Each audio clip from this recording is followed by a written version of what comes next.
تاني إعدادي ومعادنا مع أول وحدة في الترم التاني بعنوان My School Life، حياتي المدرسية، مع الدرس الأول والتاني. الكلمات. الدرس الأول بعنوان School Rules، قواعد المدرسة، والدرس التاني بعنوان My School Day، يومي الدراسي.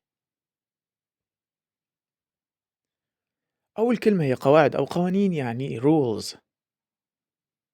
قواعد الملبس في المدرسة يعني dress code. سلوك يعني behavior. ممر أوردها يعني hallway. مخطط جيدا يعني well planned. فعال أو مثمر يعني productive. ممنوع أو محظور يعني forbidden. حذاء رياضي يعني sneakers. خطوات يعني steps. تشتت يعني distraction. الفخر pride. وأخلاق يعني manners. بعد كده تدريب صغير على الكلمات. رقم 1 بيقول لي the PE teacher، مدرس الألعاب، asked us، سألنا to wear comfortable، إن احنا نلبس comfortable for running للجري، يبقى sneakers. رقم 2 the school says students should wear blue pants and a white shirt، يبقى رقم 2 هي dress code، قواعد اللبس في المدرسة. رقم 3 don't run in the، ما تجريش في because it's dangerous، عشان خطير، يبقى في hallway، الممر. رقم 4 eating in the classroom، الأكل في الفصل during lessons، أثناء الحصص is forbidden، يعني ممنوع. بعد كده كلمات الدرس الأول. إعدادي يعني preparatory، يتسم بالاحترام يعني respectful. يتطلب أو يستلزم يعني require. يسمح يعني allow. يتجنب يعني avoid. هاتف محمول يعني cell phone. يفضل يعني prefer. يرفع يعني raise. تعليمات يعني instructions. lesson 2 الدرس الثاني. مخطط جيدا يعني well planned. يحيي يعني greet. إيجابي يعني positive. الجو العام atmosphere. يراجع يعني review. نموذجي أو نمطي يعني typical. ملاحظات notes. يشارك participate. يقاطع أثناء الكلام interrupt. ممرات يعني corridors. ينظم organize. جدول مواعيد timetable. واثق confident. يهدر يعني waste. وجبة خفيفة يعني snack. بعد كده دور تعريفات بعض الكلمات. قواعد أو قوانين يعني rules، وتعرفها instructions that tell people what they must or must not do. ممر أوردها hallway، تعرفها a long narrow passage in a building. حذاء رياضي يعني sneakers، وتعريفه comfortable shoes you wear for sports or walking. سلوك يعني behavior، وتعريفه the way someone acts. ممنوع forbidden، وتعريفه something not allowed to happen by rules or law. بعد كده المتلازمات اللفظية collocations. عندنا كلمة follow تيجي بمعنى يتبع، ممكن تيجي مع the dress code، وتيجي مع safety rules. show يظهر، ممكن تيجي مع pride، تبقى show pride. يرفع يعني raise، بتيجي مع their hands، يبقى raise their hands. يهدر يعني waste، بتيجي مع your time، يبقى waste your time. يخلق جو إيجابي يعني يخلق يعني create، وبتيجي مع positive atmosphere. يؤدي يعني do، بتيجي مع activities. يدون يعني take، وبتيجي مع notes take notes. يشعر بالثقة يعني feel confident. بعد كده جزء المترادفات والمتضادات. عندنا كلمة يتسم بالاحترام يعني respectful، بتساوي polite أو well mannered، وعكسهم rude أو impolite يعني غير مهذب. كلمة منظم يعني tidy، نفس المعنى neat أو clean، عكسهم messy. ممنوع forbidden، نفس المعنى prohibited أو prevented، عكسهم allowed أو acceptable. ضيق يعني narrow، نفس المعنى tight، وعكسهم wide. مثمر ومفيد يعني productive، نفس المعنى effective، وعكسهم unproductive. إيجابي positive نفس المعنى helpful وعكسهم negative. مخطط جيدا يعني well planned نفس المعنى organized وعكسهم messy أو random. يقدر يعني waste نفس المعنى misuse وعكسهم save. تشتت يعني distraction نفس المعنى interruption وعكسهم focus أو attention. بعد كده البوادئ واللواحق prefixes and suffixes. ال FUL بتكون الصفة من الفعل زي respectful يتسم بالاحترام. ال IOR بتكون الاسم من الفعل زي behavior. ال LY بتكون الظرف من الصفة زي equally و carefully. ال D بتكون الصفة من الفعل زي organized. ال IVE بتكون الصفة من الاسم زي productive. بعد كده تصريف الأفعال المضارع والماضي والتصريف الثالث. يرتدي يعني wear الماضي wore والتصريف الثالث worn. يمنع ويحظر يعني forbid الماضي forbade والتصريف الثالث forbidden. يستيقظ wake up الماضي woke up والتصريف الثالث woken up. يأخذ يعني take الماضي took والتصريف الثالث taken. ينسى forget الماضي forgot والتصريف الثالث forgotten. بعد كده جزء القراءة والاستماع.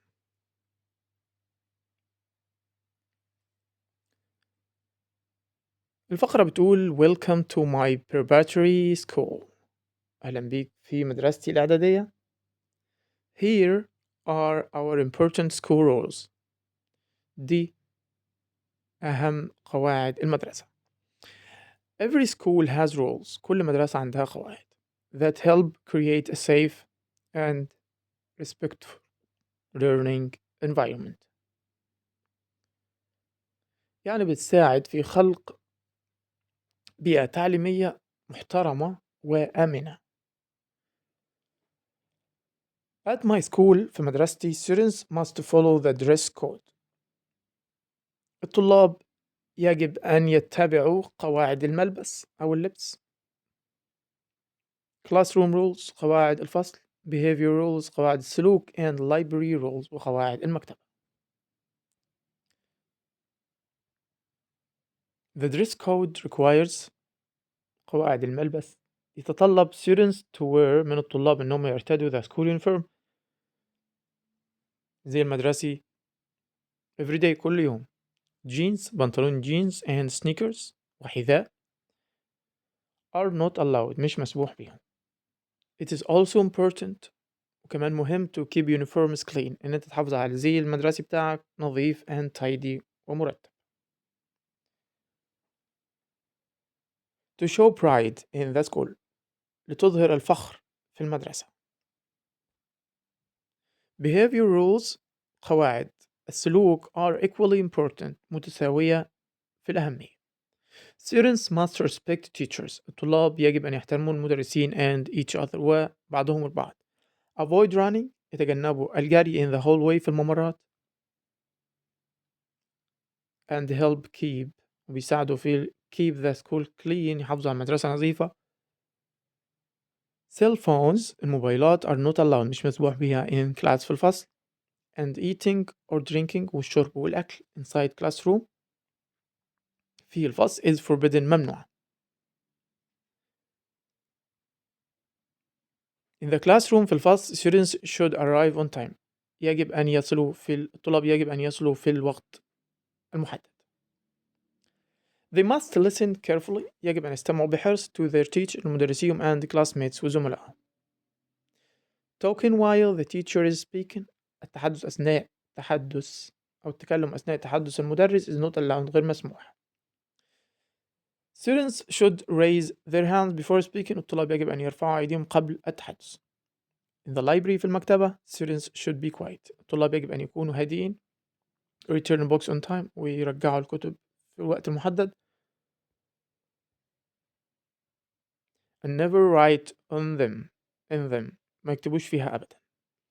Good behavior makes the school better for everyone السلوك الجيد يجعل المدرسة أفضل لكل واحد.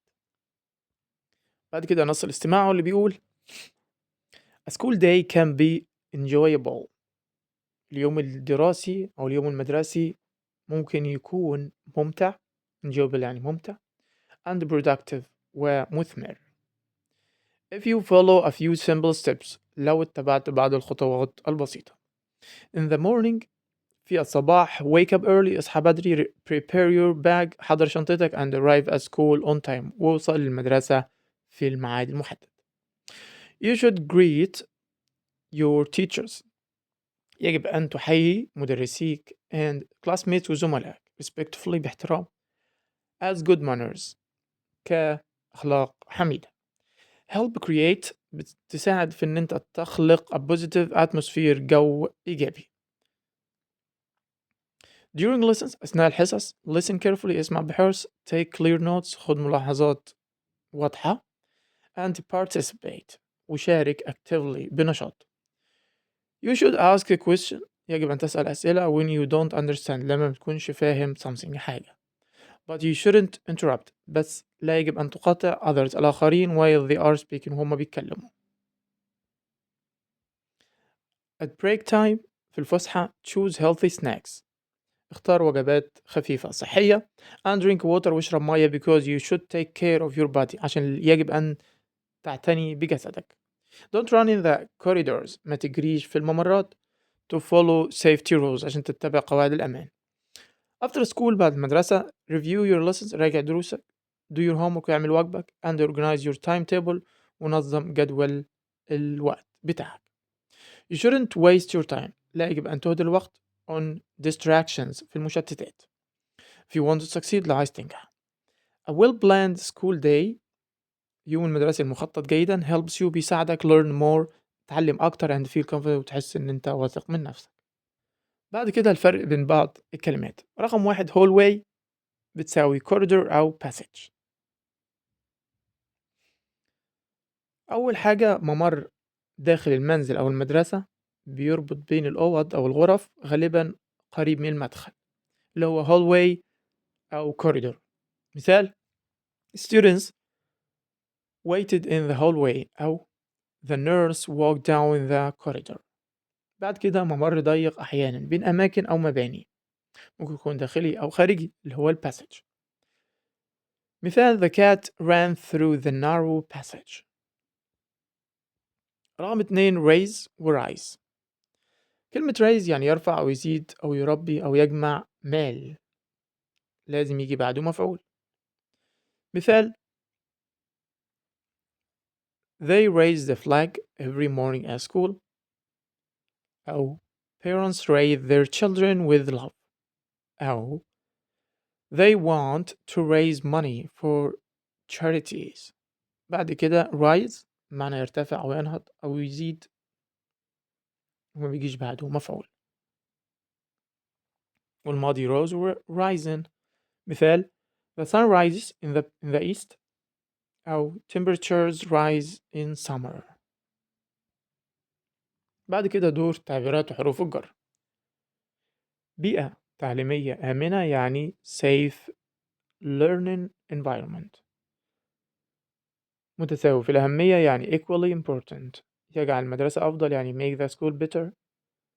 تفحص جدول مواعيدك يعني check your timetable. يشارك بفعالية يعني participate actively. يخلق جو إيجابي يعني create positive atmosphere. ينصح يعني give advice. حروف الجر. مرحبا فيه يعني welcome to في الموعد المحدد on time. جزء من يعني part of. يتناقش معها يعني discuss with. أثناء الحصص يعني during class time أو lessons.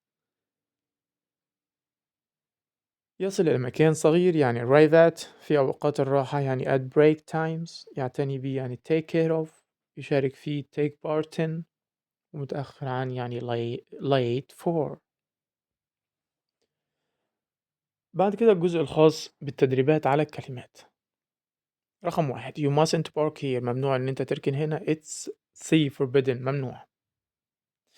2 following traffic help us stay safe. يا ترى يعني اتباع قواعد المرور بيخلينا آمنين، يبقى دي rules قواعد. 3 good means being kind، إن أنت تكون kind طيب وعطوف and friendly وودود، يبقى good behavior سلوك. 4 turn off your phone، اقفل تليفونك to avoid لكي تتجنب while studying أثناء المذاكرة، يبقى distractions يعني مشتتات. رقم 5 are comfortable، مريح shoes حذاء مريح you wear بتلبسه for sports الرياضة أو walking المشي، يبقى هو a sneakers. 6 is a long narrow ممر طويل narrow passage in a building في مبنى، يبقى the hallway. 7 you should say hello، يجب أن تقول hello مرحبا when you see your teacher لما تشوف مدرسيك. say hello here means say hello هنا معناها be greet يحيي. 8 school rules help create safe، القواعد المدرسية تخلق safe and learning environment، يبقى be respectful وبيئة فيها احترام. 9 one important school rule، قاعدة مدرسية مهمة is that students should their hands إيديهم، يبقى يرفع إيده يعني a raise before speaking قبل التحدث. 10 school day can be enjoyable، اليوم المدرسي ممكن يبقى ممتع if you stay safety rules، لو اتبعت قواعد الأمان يبقى a follow يتبع. 11 keeping school uniforms clean، نحافظ على زي المدرسي نظيف and tidy ومرتب. shows يظهر في المدرسة، يبقى يظهر ب pride. 12 eating inside the classroom، الأكل جوه الفصل is forbidden ممنوع. is the synonym مرادف كلمة forbidden، يبقى هي be prohibited. 13 the suffix change the word بتغير كلمة respect into an adjective لصفة، يبقى be respectful ful. 14 the words narrow، كلمة narrow and are antonyms مضاد عكس بعض يعني، يبقى narrow و tight say wide. 15 we get the noun، بنجيب الاسم from the verb من الفعل behave by adding the suffix بإضافة ior behavior. 16 are instructions تعليمات that tell people بتقول للناس that they must or must not to do، يجب عليهم يعملوا ايه أو لا يجب، يبقى هي C rules قواعد. 17 means the way someone acts، تصرف الشخص، يبقى هو a behavior سلوك. 18 good manners، الأخلاق الجيدة help create بتساعد في خلق atmosphere، يبقى a positive إيجابي.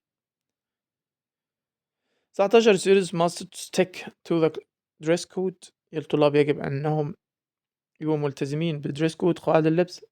this means ده معناه they must the dress code، يبقى follow يتبع D.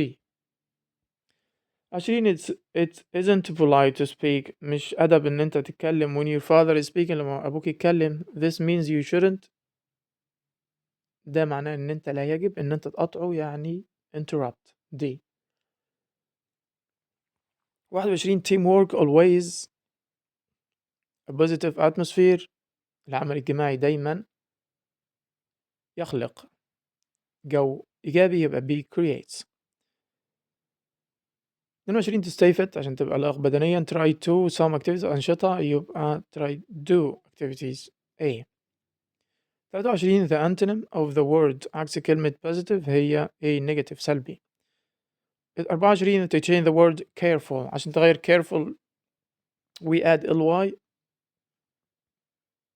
بنضيف ly